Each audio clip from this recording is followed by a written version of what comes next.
बिहार में एनडीए को बड़ी जीत जरूर मिली है, लेकिन इस बड़ी जीत ने एनडीए के अंदर ही टेंशन को भी बढ़ा दिया है। जेडीयू की सीटें दोगुनी तो हो गई हैं, लेकिन 43 सीटें जीतकर नीतीश कुमार खुद को जितना सुरक्षित महसूस कर रहे थे, यानी 2020 में नीतीश खुद को जितना सुरक्षित महसूस कर रहे थे, इस बार यानी 2025 विधानसभा चुनाव में 85 सीट जीतकर भी नीतीश कुमार खुद को उतना सुरक्षित महसूस नहीं कर रहे हैं, असुरक्षित दिखाई दे रहे हैं। बीजेपी की तरफ से तो नीतीश कुमार के साथ खेल भी शुरू कर दिया गया है। बार बार विधायक दल की बैठक को टाला जा रहा है। खबरें तो यहां तक आना शुरू हो गई हैं कि बीजेपी 122 के आंकड़े को बिना नीतीश कुमार के पार करने की कोशिश कर रही है और इसीलिए 14 नवंबर को नतीजे आने के बाद भी नीतीश कुमार के नाम का ऐलान अभी तक नहीं किया गया है। उल्टा जब बीजेपी नेताओं से सवाल किया जा रहा है तो वो कह रहे हैं अभी तो जश्न मनाने दीजिए, ये बात बाद में की जाएगी। और इन सब के बीच में अब खबर आ रही है कि तेजस्वी यादव ने नीतीश कुमार को फोन किया है। कांग्रेस ने तो सीधे सीधे नीतीश कुमार को महागठबंधन के साथ आने का न्योता ही दे दिया है। कहा है साथ आए, मिलकर सरकार बनाएं। बीजेपी के साथ रहेंगे तो मुश्किल में रहेंगे। महागठबंधन की तरफ से मिले इस न्योते के बाद एनडीए में घमासान मचता दिखाई दे रहा है। बीजेपी बैकफुट पर दिख रही है। दिल्ली से लेकर पटना तक बैठकों का दौर चल रहा है। तो कैसे बिहार में महागठबंधन ने बढ़ा दी बीजेपी की मुश्किलें और महागठबंधन किस समीकरण के साथ सरकार बनाने की कर रहा है तैयारी, इसी पर आज हम अपनी इस स्पेशल रिपोर्ट में करेंगे बात। नमस्कार, मैं हूं अंशिता। नीतीश कुमार पिछले 12 साल में 5 बार पलटी मार चुके हैं। 2 साल पहले उन्होंने आखिरी बार पलटी मारी थी, यानी हर 2-2.5 साल बाद नीतीश कुमार पलटी मार जाते हैं। पहले 2013 में बीजेपी से अलग हुए और कांग्रेस के समर्थन से सरकार चलाई। इसके बाद 2015 में महागठबंधन में शामिल हुए, आरजेडी के साथ चुनाव लड़े, जीते भी और 2 साल बाद फिर पलटी मार गए। एनडीए से हाथ मिला लिया 2017 में। इसके बाद 2020 का चुनाव फिर एनडीए में रहकर लड़े, सरकार भी बनाई, लेकिन 2022 में उन्होंने एक बार फिर से पलटी मार ली। इस बार बीजेपी पर गंभीर आरोप भी लगाए। उन्होंने कहा कि अब जीते जी एनडीए में नहीं जाएंगे और नीतीश ने जो कहा उस पर वो 2 साल भी कायम नहीं रह पाए। 2024 शुरू होते ही एक बार फिर से उन्होंने पलटी मार ली। अब 2025 में वो एनडीए में रहकर चुनाव लड़े हैं और फिर जीते भी हैं और इस बार जीत बड़ी है। नतीजे कमोवेश 2010 जैसे ही आए हैं, बस सीटें कुछ कम ज्यादा हो गई हैं। बीजेपी तो अपने पुराने प्रदर्शन के करीब पहुंच गई है। 2010 में उसे 91 सीटें मिली थी, इस बार ये संख्या 89 रह गई है, लेकिन नीतीश कुमार की सीटें 30 कम हो गई हैं। 2010 में जेडीयू को 115 सीट मिली थी और इस बार मात्र 85 पर ही उसको जीत मिल सकी है। लेकिन नीतीश खुश हैं क्योंकि ये सीटें भी 2020 के चुनाव नतीजों से करीब दोगुनी हैं। 2020 में जेडीयू को सिर्फ 43 सीट मिली थी। ऐसे में जेडीयू के नेता नतीजों से गदगद दिख रहे हैं, लेकिन बड़ी जीत उनकी टेंशन भी बढ़ा रही है क्योंकि अब बीजेपी का अपना सीएम बनाने की चाहत हिलोरे मार रही है। जेडीयू को भी एहसास हो रहा है कि बीजेपी उन्हें 5 साल तक सीएम नहीं रहने देगी और अब जिस तरह से एनडीए के अंदर सीएम फेस को लेकर सस्पेंस बरकरार है, खींचतान चल रही है, मंथन चल रहा है, इस मौके पर चौका मारते हुए कांग्रेस ने नीतीश कुमार को सीधे सीधे ऑफर ही दे दिया है। कहा है कि बीजेपी के साथ रहेंगे तो संकट में रहेंगे, महागठबंधन के साथ आएंगे तो पूरे 5 साल तक सरकार चलाएंगे और बीजेपी की जो नीतियां हैं उससे भी नीतीश कुमार और जेडीयू सहज नहीं रहते हैं। इसलिए नीतीश महागठबंधन के साथ आए, सरकार बनाएं और सरकार 5 साल तक चलाएं।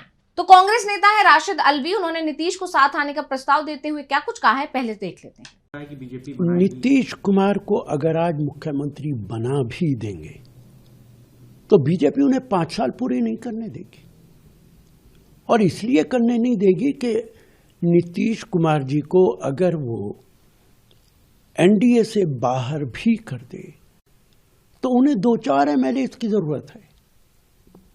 महाराष्ट्र में अगर वो पूरी पार्टी तोड़ सकते हैं तो 2-4 एमएलए को तोड़ना तो बच्चों का खेल है उनके लिए।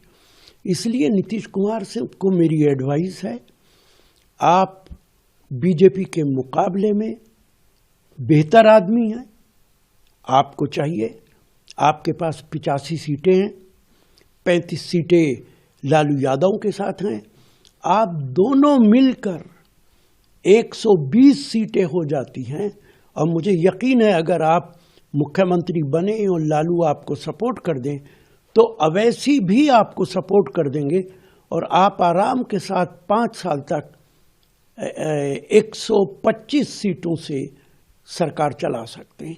ज़्यादा बेहतर होगा कि आप बीजेपी का साथ छोड़ दें, लालू के साथ आएं और मुख्यमंत्री बने और 5 साल तक सरकार चले। एक तरफ राशिद अल्वी ने ऑफर दिया है नीतीश कुमार को, तो साथ में नीतीश को चेतावनी भी दी है कि अगर वो महागठबंधन के साथ नहीं आते हैं तो बीजेपी कभी भी उनके खेमे में सेंध लगा देगी। क्योंकि बीजेपी तो शुरुआत से नीतीश को खत्म और कमजोर करने की कोशिश में लगी हुई है, क्योंकि उसकी नजर बिहार की कुर्सी पर है और इस बार बीजेपी सीएम की कुर्सी के बिल्कुल नजदीक पहुंच चुकी है। इसलिए वो किसी भी तरह नीतीश की पार्टी में सेंध लगाने की कोशिश करेगी और 122 का आंकड़ा पूरा कर लेगी। जैसे महाराष्ट्र में बीजेपी ने जो किया, उसके आगे बिहार में तो उनके लिए विधायक तोड़ना बेहद आसान काम है। इसलिए नीतीश कुमार के पास बहुत ज्यादा वक्त नहीं है। अभी तो बीजेपी नीतीश को सीएम बना भी रही है, लेकिन क्या नीतीश कुमार की सरकार 1 महीने भी वो चलने देगी?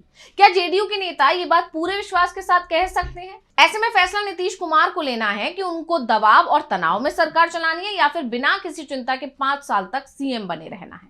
अल्वी ने 125 सीटों का आंकड़ा दिया है, लेकिन यह संख्या आसानी से 135 तक पहुंच जाएगी, क्योंकि उपेंद्र कुशवाहा जो कि साफ साफ कह रहे हैं कि वो नीतीश कुमार के साथ ही रहेंगे, क्योंकि नीतीश मुख्यमंत्री थे और नीतीश ही मुख्यमंत्री रहेंगे। जो महाराष्ट्र में हुआ वो बिहार में नहीं होगा, ये बिहार है। वहीं जीतन राम मांझी भी नीतीश के पाले में खड़े हुए दिखाई दे रहे हैं। हाँ, चिराग पासवान जरूर बीजेपी के साथ रहेंगे, ये तय है। अब फैसला नीतीश कुमार को ही लेना है। वैसे खबर ये भी आ रही है कि तेजस्वी यादव ने भी चुनाव नतीजों के बाद नीतीश कुमार से बात की है। हम इस खबर को कंफर्म नहीं कर रहे हैं, लेकिन इस तरह की खबरें मीडिया में चल रही हैं कि तेजस्वी यादव ने भी नीतीश कुमार से फोन पर बात की है। अब दोनों के बीच क्या बातचीत हुई है ये अभी तक साफ नहीं हो पाया है, लेकिन जिस तरह से बीजेपी ने नीतीश के सीएम बनने के रास्ते में पेच अड़ाने की कोशिश की है, उसके बाद दोनों नेताओं के बीच हुई बातचीत ने गठबंधन की संभावनाओं को जरूर जीवित कर दिया है। तो बीजेपी चुनाव जीतकर भले ही बेहद धीमी गति से फैसले ले रही हो, लेकिन महागठबंधन तेजी से फैसले कर रहा है।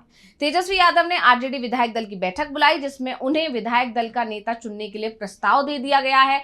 यानी अब बिहार में सरकार बनाने का पूरा खेल खुला हुआ है। अभी नीतीश कुमार एनडीए के साथ ही खड़े दिखाई दे रहे हैं, बीजेपी के साथ मिलकर ही सरकार बनाने की तैयारी में दिख रहे हैं, लेकिन महागठबंधन की सक्रियता के बाद ही बीजेपी भी नीतीश को सीएम बनाने के लिए तैयार हुई है।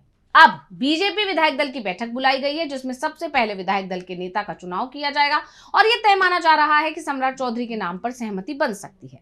बीजेपी विधायक दल की बैठक की तरह जेडीयू विधायक दल की भी बैठक बुलाई जाएगी और इसमें पहले से ही तय हो चुका है कि नीतीश कुमार के नाम पर ही मोहर लगेगी।